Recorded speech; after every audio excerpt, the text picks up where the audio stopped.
ቤተክርስቲያናችንን ከግብረ ሰዶማዊ አደጋና ተጽዕኖ የመጠበቅና ተጠያቂነትን ለማስፈን የቀረበ ጥሪ አደገኛና ፍጹም አጸያፊ ጉዳይ ተጋላጭ አድርጓታል። ቤተክርስቲያናችን ግብረ ሰዶማዊነትን ከሚያራምዱ ተቋማት ጋር ምንም አይነት ግንኙነትና ህብረት እንደማይኖራት አቋሟ የሚታወቅ ሲሆን ከመካነ ኢየሱስ ቤተክርስቲያን ፕሬዝዳንት አቋም ውግዘት ጋር በተገናኘ የመሰረተ ክርስቶስ ቤተክርስቲያን ፕሬዝዳንትና የሴሚናሪያችን ፕሪንሲፓል ግብረ ሰዶማዊነትን ከሚያራምዱ ድርጅቶች ጋር ባላቸው ቁርኝትና ህብረት ስማቸው ተነስቷል። በጌታችን በመድኃኒታችን በኢየሱስ ክርስቶስ ስም ሰላም እንላለን። ቤተክርስቲያናችን የመሰረተ ክርስቶስ ቤተክርስቲያን በገጠማት ወቅታዊ ሁኔታ ላይ ለብዙዎች ድምጽ ይሆናል፣ እንዲሁም ደግሞ ለተፈጠረውም ቀውስ መፍትሄ ያመጣል ብለን የምናምነውን ይህንን መግለጫ እንደሚከተለው አነባለሁ። ቤተክርስቲያናችንን ከግብረ ሰዶማዊ አደጋና ተጽዕኖ የመጠበቅና ተጠያቂነትን ለማስፈን የቀረበ ጥሪ በገዛ ደሙ የዋጃትን የእግዚአብሔርን ቤተክርስቲያን ትጠብቋት ዘንድ መንፈስ ቅዱስ እናንተን ጳጳሳት አድርጎ ለሾመበት ለመንጋው ሁሉና ለራሳችሁ ተጠንቀቁ። ሐዋርያት ሥራ ምዕራፍ 20 ቁጥር 28። መሰረተ ክርስቶስ ቤተክርስቲያን ከምስረታዋ አንስቶ ላለፉት 75 ዓመታት በሀገራችን የክርስቶስ ኢየሱስን አዳኝነት ለሕዝባችን በመመስከር በወንጌል ስርጭት ልማትና እርዳታ አኳያ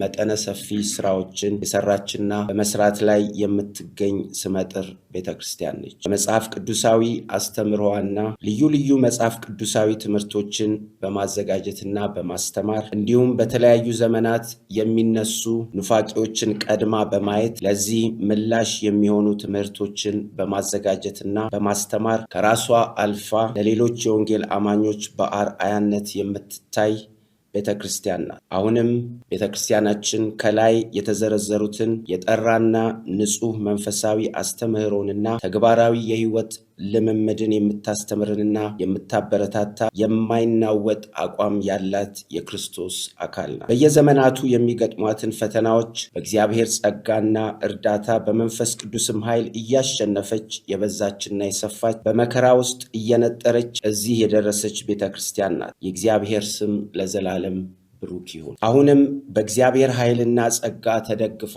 የገጠማትንና ወደፊት የሚገጥሟትን አስቸጋሪ ሁኔታዎች አሸንፋ መውጣቷ የማይታበል እውነት ነው። መሰረቷ የማይናወጠው አለት ክርስቶስ ነውና ለእርሱ ለዘላለም ክብርና ኃይል ይሁን፣ አሜን። በአሁኑ ሰዓት ቤተክርስቲያናችን የገጠማት ተግዳሮት ግብረ ሰዶማዊነትን ከሚያራምዱ የእምነት ክፍሎች የተነሳ ሲሆን ከምስረታው አንስቶ አባል ከሆነችበት ሜኖናይት ወርልድ ኮንፈረንስ ከተባለ ድርጅት ጋር የነበራት በርካታ ዘመናትን ያስቆጠረ አጋርነት ለዚህ አደገኛና ፍጹም አጸያፊ ጉዳይ ተጋላጭ አድርጓታል። ከቅርብ ጊዜ ወዲህም የቤተ ክርስቲያናችን ስም ከግብረ ሰዶማዊ እንቅስቃሴ ጋር ተያይዞ በሰፊው በማህበራዊ ሚዲያ እየተነሳ ይገኛል። ጉዳዩንም ተከታትለን በዝርዝር ስናጠና የቤተ ክርስቲያኒቱን የጸና አቋም ወደ ጎን በማድረግ ይህንኑ እንቅስቃሴ ከሚያራምዱ አካላት ጋር በዚህ ወቅት ባሉ መሪዎች ተቃዋሚ አቋማዊ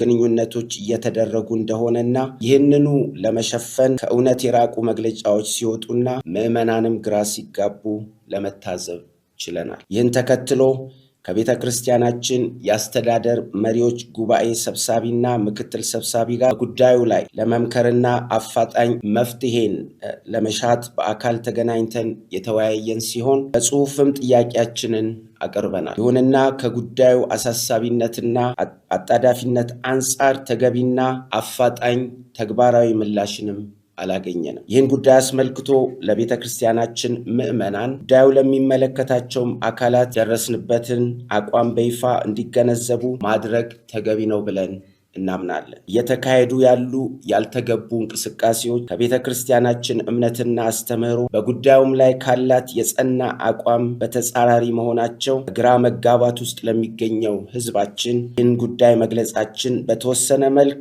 መረጋጋትን የሚያመጣና በቤተ ክርስቲያናችን ከፍተኛ የስልጣን አካል የሚወሰዱ ተጨባጭ እርምጃዎችን በትዕግስት እንዲጠባበቅ ሕዝባችንን ያግዛል ብለን እናምናለን። ከዚህም ባለፈ ለወንጌል አማኙ ማህበረሰብና ለመላው የአገራችን ሕዝብ ስለ ቤተ ክርስቲያናችን ያላቸው የቆየ በጎ አመለካከትን ጠብቀው እንዲቆዩ ይረዳል የሚልም ግምት አለ። የተፈጸሙ ጥሰቶች ቤተ ክርስቲያናችን ግብረ ሰዶማዊነትን ከሚያራምዱ ተቋማት ጋር ምንም አይነት ግንኙነትና ህብረት እንደማይኖራት አቋሟ የሚታወቅ ሲሆን በቤተ ክርስቲያኒቱ ፕሬዝዳንትና የመሰረተ ክርስቶስ ኮሌጅ ቦርድ ሰብሳቢ እውቅና ኮሌጁ ፕሪንሲፓል የቤተ ክርስቲያኒቱን አቋም በመጣስ አናባፕቲስት ሜኖናይት ቢብሊካል ሴሚናሪ ኤምቢኤስ ጋራ የመግባቢያ ውልና ስምምነት እንደ አውሮፓውያኑ ዘመን አቆጣጠር በሰኔ ወር 2022 ተፈራርመዋል። ይህ ፊርማ ስነ ስርዓት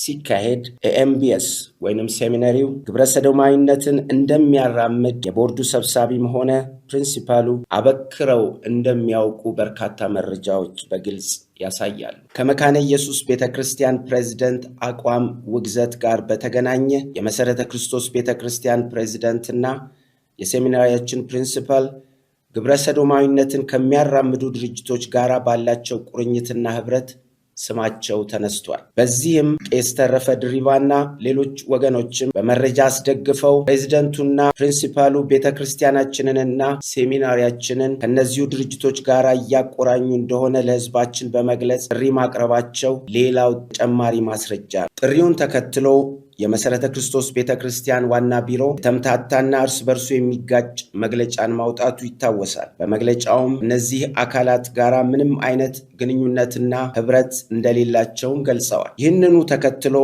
ከነሐሴ 23 እስከ 24 ቀን 2017 ዓመተ ምህረት የመሰረተ ክርስቶስ ቤተክርስቲያን የመሪዎች ጠቅላላ ጉባኤ ወይንም መጠመጉ ሲደረግ ጉዳዩ በዚያ ስብሰባ ላይ ቀርቦ አቋማችን በግልጽ ለዓለም እንዲታወቅ አንዳንድ ግድ የሚላቸው ወገኖች ጥሪ አቅርበው እንደነበር ይታወቃል። ይሁንና የቤተ ክርስቲያኒቱ ፕሬዝዳንት አጀንዳው ለጠቅላላው ጉባኤ ማቅረብና አቋማችንን ለዓለም ሕዝብ ማሳወቅ ሲገባቸው ጉዳዩን ችላ በማለት ሳያቀርቡት ቀርተዋል። ምክንያቱ ምን ይሆን? በሐምሌ 2017 ከወገኖች ለተነሳው ተቃውሞ ነሐሴ 9 2017 ዓመተ ምህረት በተሰጠው ግብረ መልሳዊ መግለጫ ከነዚህ አካላት ጋር ምንም አይነት ህብረትና ግንኙነት እንደሌላቸው የካዱ ቢሆንም ጥቅምት 7 2018 ዓመተ ምህረት ወንድና ወንድን ሴትና ሴትን በምታጋባው የቨርጂኒያ ኮሚዩኒቲ ሜኖናይት ቤተክርስቲያን እንደተገኙ በፌስቡክ ገጻቸው ላይ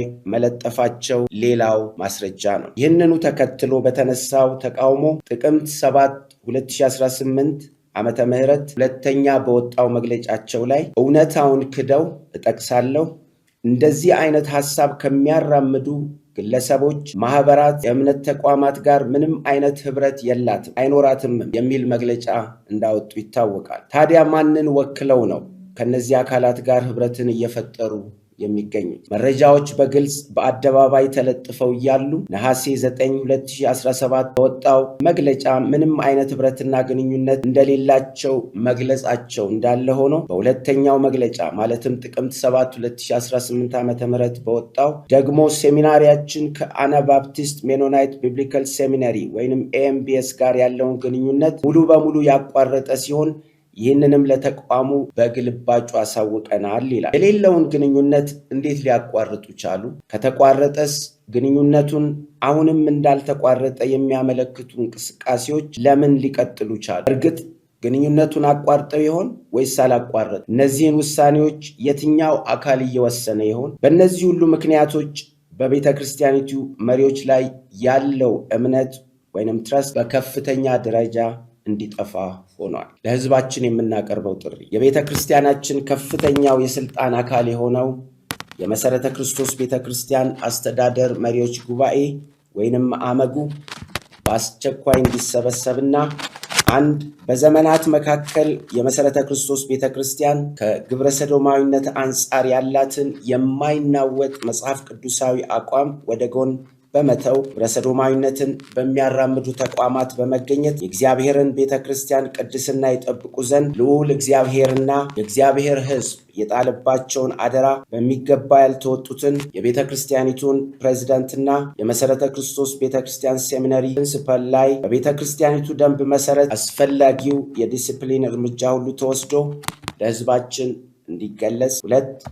የመሰረተ ክርስቶስ ቤተክርስቲያን ሴሚናሪ ግብረሰዶማዊነትን ከሚያራምደው ከአናባፕቲስት ሜኖናይት ቢብሊካል ሴሚናሪ ኤምቢኤስ ጋር እስካሁን የነበረውን የአጋርነት ስምምነት በመሰረተ ክርስቶስ ቤተክርስቲያን አስተዳደር መሪዎች ጉባኤ ወይንም አመግ ውሳኔ በይፋ ተቋርጦ ውሳኔው ለተቋሙ ተገልጾ ለሕዝባችንም በይፋ እንዲገለጽ። 3. ሜኖናይት ወርልድ ኮንፈረንስ በመባል የሚታወቀው ተቋም ግብረሰዶማዊነትን በውስጡ አቅፎ የድርጅቱን መሪዎች ደጋፊና አራማጅ መሆናቸው እየታወቀ የምስረታው 500ኛ ዓመት ጉባኤ እንደ አውሮፓ አቆጣጠር በ2028 በሀገራችን በኢትዮጵያ መሰረተ ክርስቶስ ቤተክርስቲያን አስተናጋጅነት ለማካሄድ የተደረሰው ስምምነት በመሰረተ ክርስቶስ ቤተክርስቲያን አስተዳደር መሪዎች ጉባኤ ማዕመጉ ውሳኔ በአስቸኳይ ተሽሮ ውሳኔውን ለድርጅቱ በማሳወቅ ለሕዝባችን ይፋ እንዲደረግ። 4. ቤተክርስቲያናችንን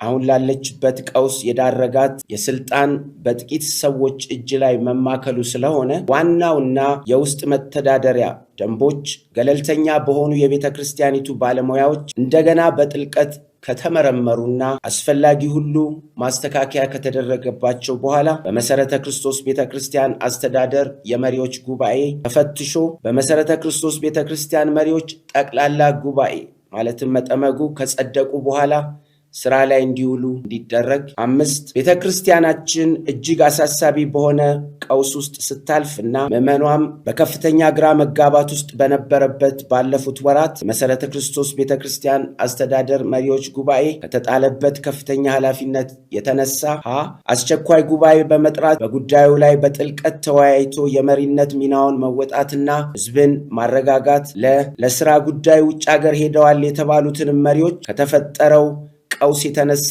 በአስቸኳይ ወደ ሀገር እንዲመለሱ በማድረግ ጠያቂነትን ማስፈን ሲገባው ይህን አለማድረጉ በከፍተኛ አመራሩ ዘንድ አሳሳቢ በሆነ ደረጃ የአመራር ክፍተትና ድክመት መኖሩን በግልጽ አሳይቷል። ከዚህ የተነሳ ከፍተኛ አመራሩ ራሱን ሊፈትሽና ሊያርም በሚገባም ሊደራጅና የመሪነቱን ሚና ሊወጣ እንደሚገባው በጽኑ እናምናለን። ይህ ባለመሆኑ ለተፈጠረው የአመራር ቀውስ ሕዝባችንም መካከል ለተፈጠረው ግራ መጋባት ኃላፊነቱን በመውሰድ በይፋ ይቅርታ ሊጠይቅ እንደሚገባም በጽኑ እናሳስባለን። 6. ቤተክርስቲያናችን ስሟ ባልተገባ መንገድ በተጠራበት አስቸጋሪ ጊዜ ውስጥ ብንገኝም የወንጌል ስርጭት ጣቢያዎች፣ አጥቢያ ቤተክርስቲያናት፣ ክልሎች፣ ቀጠናዎች፣ የየአጥቢያዎቹ ምዕመናን በአጠቃላይ የመንፈስ አንድነትን በመጠበቅና የጽድቅን አቋም በመያዝ የቤተ ክርስቲያኒቱ የበላይ አካል ማለትም የመሰረተ ክርስቶስ ቤተ ክርስቲያን አስተዳደር መሪዎች ጉባኤ